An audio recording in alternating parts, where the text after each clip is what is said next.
ఈ రోజు ఇలా అవుతుందని అస్సలు అనుకోలేదు మావా.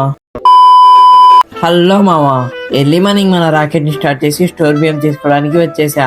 ఇంకా పని పూర్తి చేసుకుని మన రాకెట్ కి కాసేపు రెస్ట్ ఇచ్చేసా మావా. సండే అనేసి చికెన్ షాప్ దగ్గరికి వచ్చా. ఇక్కడ కేజీ 180 అని మొత్తం బోర్డులు అయితే పెట్టేశారు. మావా, నేను చికెన్ తీసుకునే గ్యాప్ లో మన రాకెట్ తో పబ్లిసిటీ అయితే చేస్తున్నారు.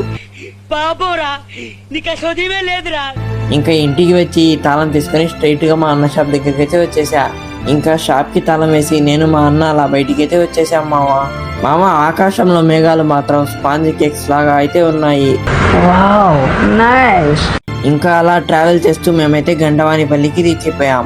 మామ, రీసెంట్ గా పడ్డ వానలకు ఇక్కడ బ్రిడ్జ్ అయితే డ్యామేజ్ అయిపోయింది మామ. దాన్ని అయితే ఇప్పుడు రిపేర్ చేస్తున్నారు. మామ, వర్షాలు పడ్డప్పుడు వచ్చి ఉంటే బాగుండు మామ, వ్యూ అయితే భలే ఉండేది. ఇంకా అలా రిటర్న్ అవుదామని బైక్ ని స్టార్ట్ చేసి ఇంకా పెట్రోల్ అయితే అయిపోయింది. ఆడిందిరా నీతో వింత నాటకం. ఇంకా దొబ్బుకుంటూ ఎలాగో అలా దూరణాలకైతే రీచ్ అయిపోయాం మావా. ఇంట్లో మంచిగా బిర్యానీ అయితే వండారు. ఇంకా తిని పెట్టేశాం మావా. ఈవినింగ్ ఫ్యామిలీతో అలా పార్క్ అయితే వచ్చేసాం. మన రాకెట్ ని ఇక్కడ భద్రంగా పెట్టేశాం మావా. ఇంకా పార్క్ అంతా మా ఫ్యామిలీతో అయితే నిండిపోయింది. ఇక్కడ అందరూ యాక్టివిటీస్ అయితే చేస్తున్నారు మావా. ఇది ఎక్కుదామనుకున్నా కానీ ఎటువంటి సపోర్ట్ అయితే లేదు ఇక్కడ. అందుకే ఇంకా వ్యూ టవర్ అయితే ఎక్కేసాం.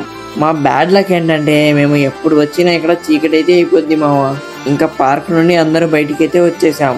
రిటర్న్ లో టూరిజం దగ్గరికి వచ్చి కొన్ని స్నాక్ ఐటమ్స్ అయితే తినేసాం మావా. స్నాక్స్ వచ్చేసి బజ్జీ ఇంకా స్వీట్ కార్న్. నా చేతికి అయితే ఇది ఇచ్చేశారు. ఇంకా తినేసి మేము కూడా ఇంటికి వెళ్ళిపోతాం మావా. సరే మావా, మరి నెక్స్ట్ వ్లాగ్ లో మళ్ళీ కలుద్దాం. మీరు అంతవరకు ఫాలో చేసుకోండి మావా.